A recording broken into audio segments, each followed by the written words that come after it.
Qué gusto que estés conmigo nuevamente en este tu programa Por una Mejor Vida. Pues yo creo que todos en este estado de Texas tenemos dudas sobre preguntas en asesoría legal en este estado de Texas. Así que el día de hoy vamos a tomar este tema tan interesante para ti que vives en este estado y tenemos un invitado muy especial que nos va a ayudar a resolver las preguntas que yo creo que todos nos hacemos en un momento dado cuando estamos enfrentando alguna situación donde requerimos alguna ayuda legal. Así que no te vayas desde tu programa porque vamos a tener un tema que a ti te interesa para tener una mejor vida.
Nuevamente, buenas noches, qué bueno que estamos juntos en tu programa Por una Mejor Vida.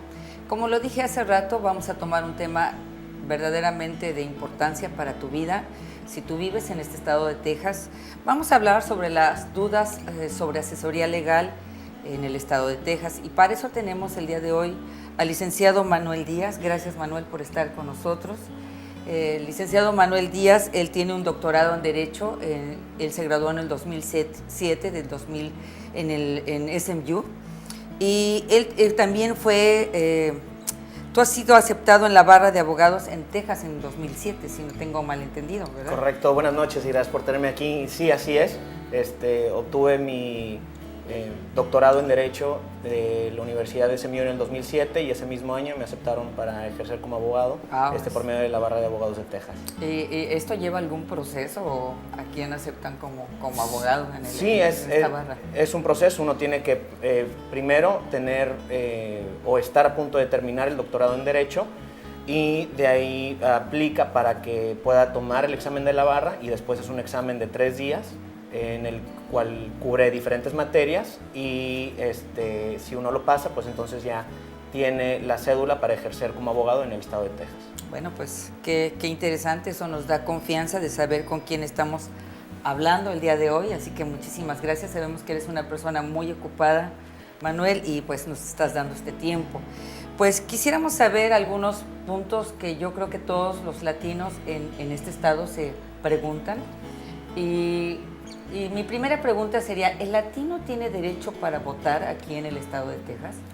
El requisito esencial para poder votar en el país es ser ciudadano. Ese es el primer requisito. Entonces, todas las personas que son ciudadanas americanas tienen el derecho de votar. Ahora, ese derecho se puede ser cancelado por diferentes situaciones, pero ese es el punto principal, que sean ciudadanos en Estados Unidos. Ok. Sí, tengo entendido que según un informe que se dio es que el latino cada vez tiene más importancia y más peso en cuanto a su voto en este país. Por eso yo creo que es una pregunta tan importante, pero también es importante saber quién puede hacerlo independientemente del peso por el poder político o el poder laboral que pueda tener en este lugar. Sí, definitivamente. El poder político se ejerce en grupos de personas cuando hay un número grande de esas personas y que voten. El simple hecho de que haya una grande cantidad de latinos o de hispanos en los Estados Unidos es el primer paso, pero el segundo paso es que voten. Si no votan, entonces esa fuerza política se pierde. Qué interesante, pero también tomaste un punto muy importante, que es tienen que ser ciudadanos.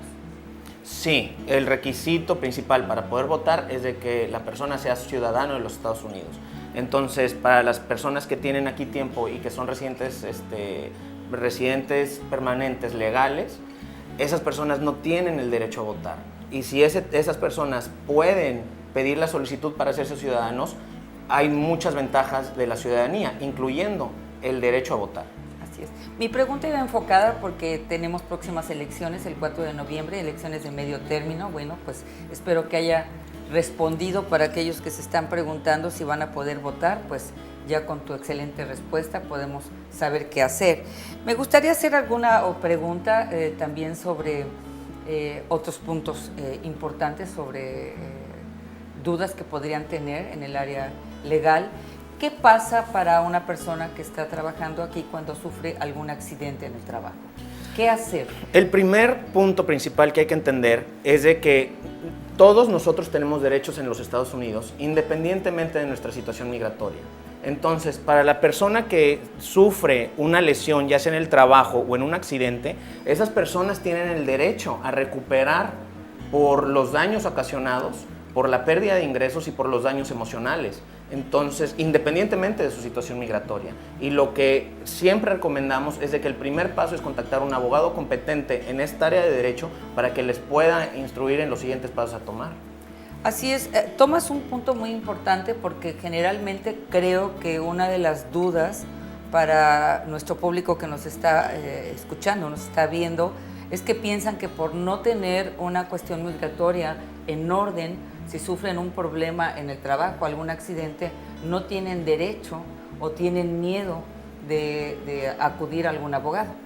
Bueno, el miedo, definitivamente muchos de nosotros lo sentimos en los Estados Unidos por diferentes razones, incluyendo la manera en que entramos al país. Sin embargo, el miedo es lo que muchas de las personas de las que tenemos que recuperar o las que vamos a enfrentar para recuperar por esos daños, eso es lo que ellos utilizan para evitar de que se metan ese tipo de reclamos en contra de ellos. Repito, lo más importante para nuestra comunidad es de que obtengan esa asesoría jurídica muy importante en este tipo de casos para que los puedan instruir en los siguientes pasos, porque sí tienen derechos, pero esos derechos se pueden ceder o se pueden invalidar dependiendo de los siguientes pasos que tomemos después del accidente. Paso número 1, después de un accidente, es contactar a un abogado competente en esa materia para que los pueda guiar. Y también en Estados Unidos hay cierto tipo de compensaciones que se le pueden dar a personas que sufren por accidentes o por muertes que no se dan en nuestro país. Entonces, repetimos, es importante que contacten a un abogado que tenga control de la materia para que los pueda representar. Ahora, ¿hay algún tiempo límite donde ya después, si de ese tiempo tú no denuncias ese accidente, ya no hay nada que hacer o puede pasar tiempo? No, la respuesta es sí. Hay dos tiempos muy importantes en los cuales se tiene que actuar. En cuestión de poder presentar una demanda en contra de alguien para que te paguen, por un accidente son 2 años. Sin embargo, no quiere decir que nos debemos esperar esos 2 años para tomar los primeros pasos. Las acciones que uno toma inmediatamente después del accidente van a ser muy importantes en poder presentar y fortalecer ese caso para poder recuperar. Entonces, paso número 1 es tomar acción inmediata de contratar a un abogado o entrevistar a un abogado en esa área para que los pueda guiar con los siguientes pasos. Quiero hacer énfasis de que las personas con las que uno tiene que pelear con el que se va a hacer el pleito para poder recuperar es por lo general o empresas o compañías de seguros que son muy poderosas económicamente y jurídicamente porque tienen abogados que trabajan para ellos del diario, básicamente, y saben qué pasos ellos tienen que tomar para minimizar sus pérdidas. El compromiso de ellos no es asegurarse de que la persona lastimada o los familiares de la persona lastimada sean bien compensados.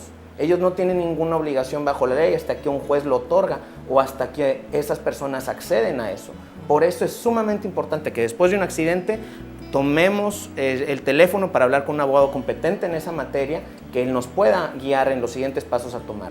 Y uno de los puntos principales es de que nosotros no debemos de firmar nunca ningún documento o acceder a ninguna cosa sin saber exactamente cuáles van a ser las consecuencias de lo que estamos firmando o lo que estamos accediendo. Porque estos derechos que tenemos no son absolutos. Uno los puede ceder como una persona privada. Si uno tiene un accidente y ese accidente le causa un daño permanente a la persona, una invalidez, pero la persona llega a un acuerdo con la compañía de que solamente va a aceptar $1,000 por eso y ahí se acabó, ya no van a hacer nada, una corte va a respetar ese acuerdo. Y muchas veces hemos visto en nuestra práctica que después de un accidente, ya sea un representante de la compañía de seguro, un representante de la compañía, se va a acercar a la persona que sufrió el accidente o a los familiares y les van a pedir que firmen un documento haciéndoles promesas que muchas veces no existen en el documento. Nuestros paisanos o los familiares firman y entonces ya están comprometidos a eso y ya no tienen recursos para poder tomar pasos adelante. ¿Qué hacer? Tengo entendido que en este país hay una ayuda para las personas que no dominan el idioma, personas que el mismo gobierno provee para que puedan ayudarles a entender un documento que no esté en su idioma y que puede ser que por cuestiones de tecnicismo no sepan ni lo que están firmando. ¿Hay este recurso, Manuel? Hay agencias no gubernamentales que rinden diferentes tipos de ayuda social a las personas. Eso puede ser que parte de eso sea traducirles documentos o leerles documentos. Pero aquí no solamente es importante saber qué es lo que dice el documento, sino entender cómo eso va a afectar en el caso.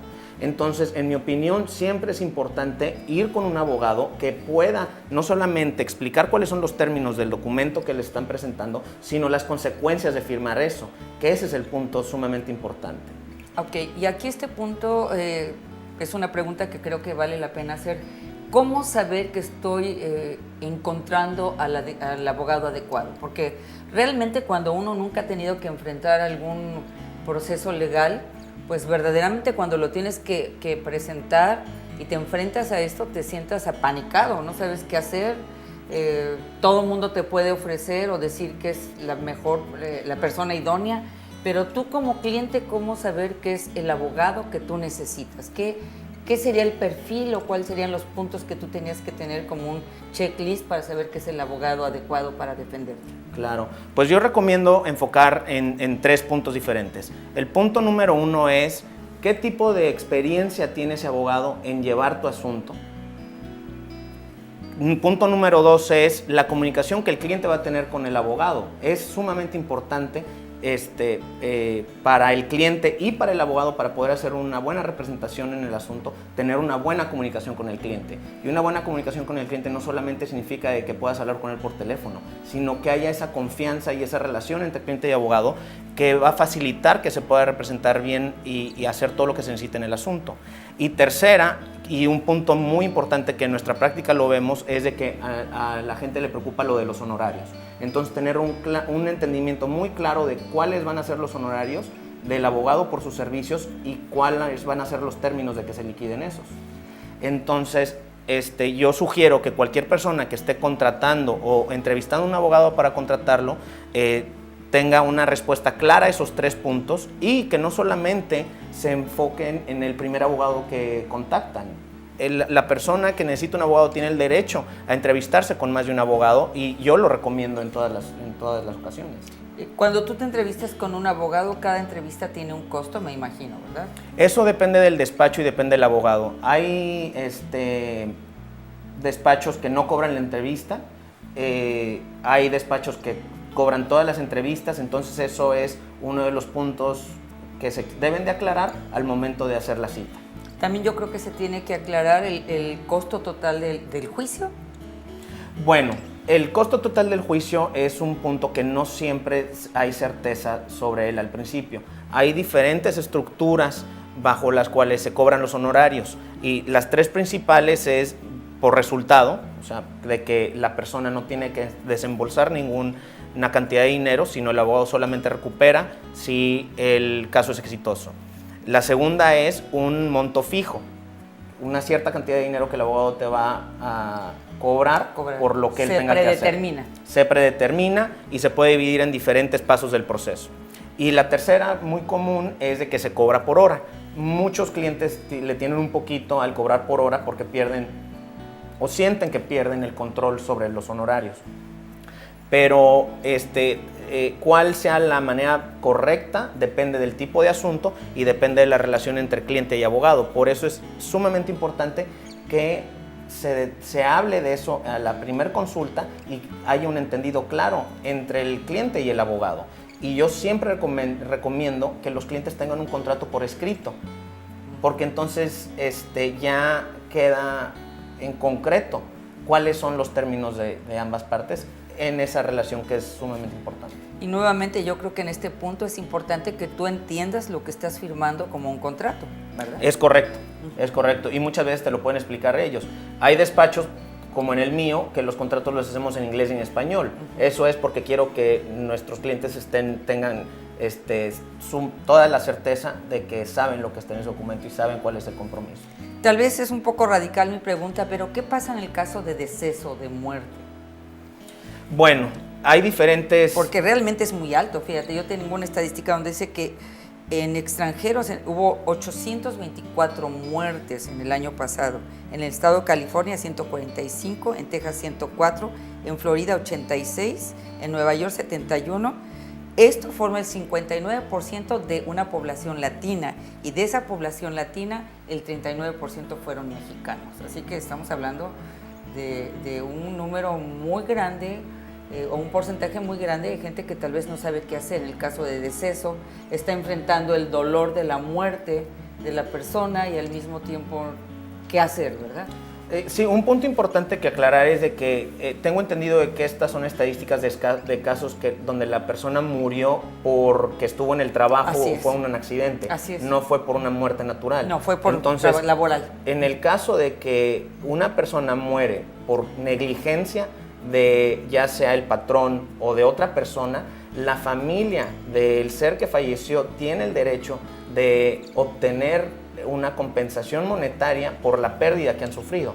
Obviamente este tipo de casos son sumamente delicados porque la familia, lo último que está pensando la mayor parte del tiempo cuando pasa esta situación es en cuál va a ser el beneficio económico de esto, porque están pasando por esa situación, el dolor tan fuerte que están sufriendo. Sin embargo, lo que es importante mantener en mente es de que se necesitan tomar los pasos inmediatos para proteger el futuro de esa familia más adelante. En muchos de los casos que nosotros hemos estado involucrados, la persona que fallece es la persona que es el responsable por mantener a la familia. El proveedor.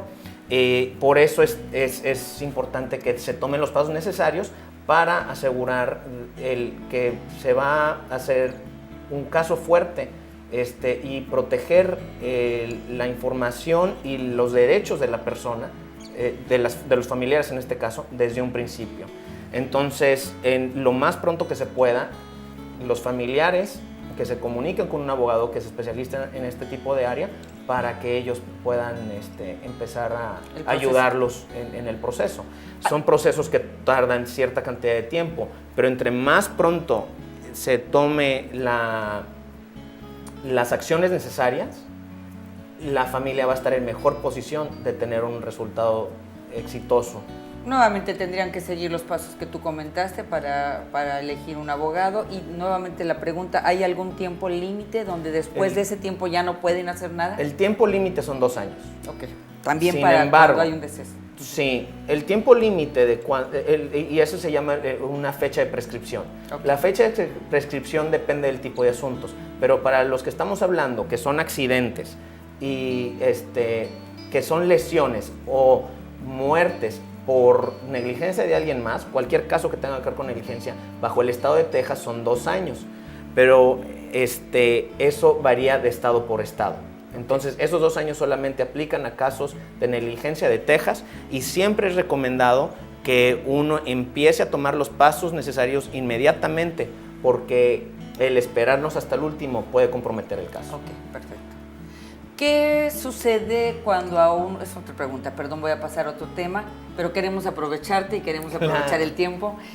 ¿Qué hacer cuando a un latino lo detienen en la calle y le preguntan sobre su estado migratorio? ¿Qué tiene que hacer? Bueno, número uno, cualquier persona que sea interrogada por la policía tiene el derecho constitucional bajo los Estados Unidos, independientemente de su situación migratoria, de mantener silencio y de pedir un abogado. Ahora, es muy importante. No tiene que contestar nada. Nunca tiene que contestar nada. Siempre pueden mantener silencio y pedir un abogado. Ahora, en la situación de que ya están en las manos de migración ya es un proceso administrativo. Aquí nos estamos enfocando en la situación que las personas pasan cuando ellos van en la calle y los para un policía. O sea, primer paso, te detienen ahí en la calle, no contestas nada, te pasan a migración. Y ahí migración ya va a iniciar sus procesos. El proceso de migración es administrativo y es con el fin de si te puedes quedar en el país o te pueden retirar del país. El proceso penal es algo muy diferente del cual estamos hablando ahorita. Ese es cuando el Estado está haciendo una investigación para posiblemente acusarte de violar una ley penal que puede tener una consecuencia de multa o de cárcel.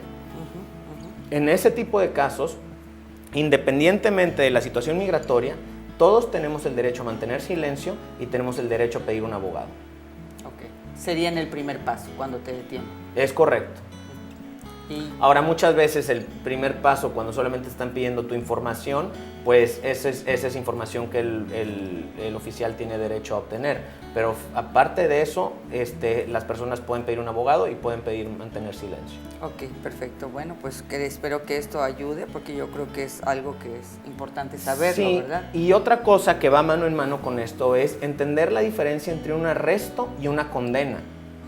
En los Estados Unidos, cuando una persona es arrestada, lo que quiere decir es de que la policía hizo una investigación y bajo el juicio de la policía hubo causa probable para detener a esa persona y presentar cargos en contra de ella.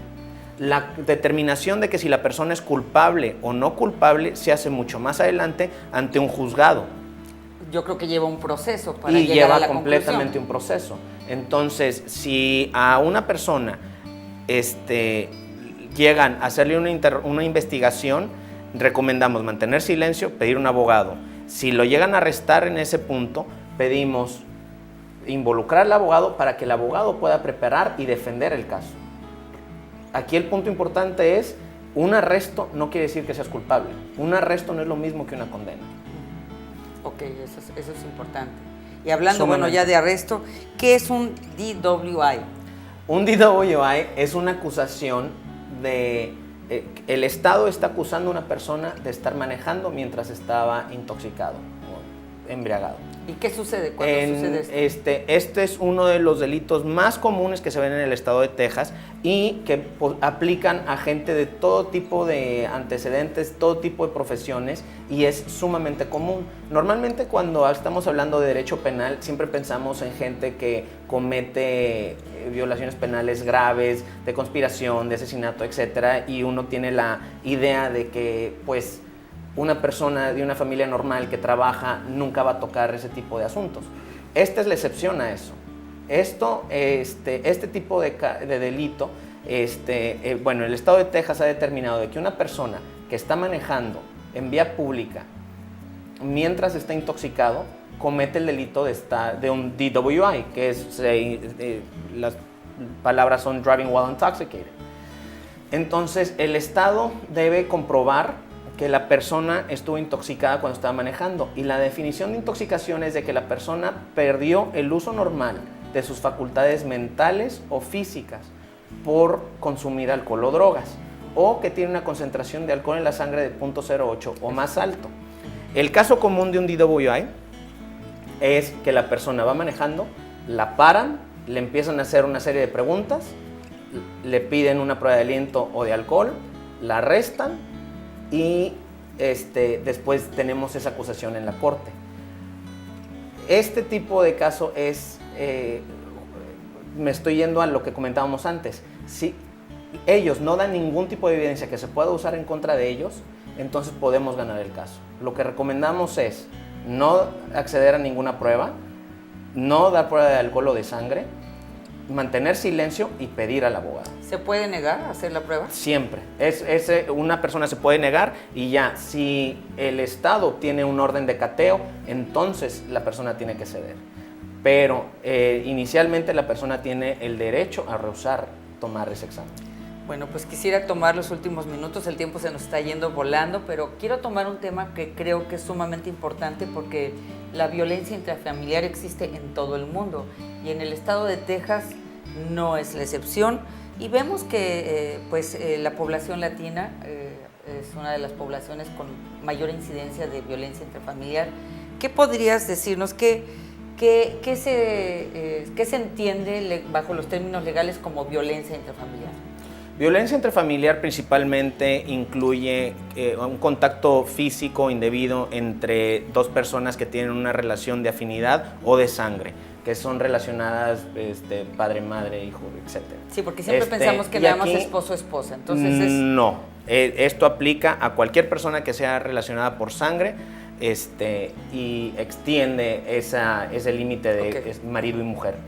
Este tipo de casos presenta dos áreas diferentes. Una es el derecho penal, de cual hemos estado hablando, y la otra es muchas veces el derecho familiar, de qué es lo que va a pasar con cuestión de los hijos y de la relación del matrimonio después. Y este tipo de casos se presentan por dos partes, la persona que ha sufrido y la persona que es acusada de haber cometido este delito. Para la persona que es acusada de haber cometido este delito aplica todo lo que hemos mencionado antes, entonces no lo estoy cubriendo por nuestro tiempo. En cuestión de las víctimas tienen muchos derechos en los Estados Unidos cuando sufren este tipo de delitos. Lo que siempre recomendamos es de que marquen al 911, marquen 911. Que marquen al 911, que archiven una denuncia en contra de la persona y ahí les van a asignar un consejero que les puede dar instrucciones en los siguientes pasos que pueden tomar. Hay varias agencias que no son del gobierno que ofrecen ayudas para personas que han sufrido de esto. Aquí es muy importante aclarar que no importa tu estado migratorio, tú puedes denunciar una violencia intrafamiliar porque muchas veces por cuestiones de estado migratorio o porque no se tiene trabajo o porque no hay familiares aquí en Texas, les da miedo a la víctima denunciar. Sí, y entonces aquí el punto principal es de que la ayuda existe y hay maneras de que las víctimas de este tipo de delitos obtengan un beneficio, una ayuda para poder salir de ese tipo de situación. Así es, bueno, pues hay muchísimo más por hablar y yo creo que tendremos algún segundo programa. Y bueno, pues este es tu programa por una mejor vida. No estamos de ninguna manera tratando de motivar a desobedecer nuestras autoridades, pues la palabra nos dice que toda ley es puesta por Dios, pero las leyes nos dan protección, así como también reglas. Así que esperamos que tú tengas una mejor vida. Buenas noches. Gracias por estar con nosotros.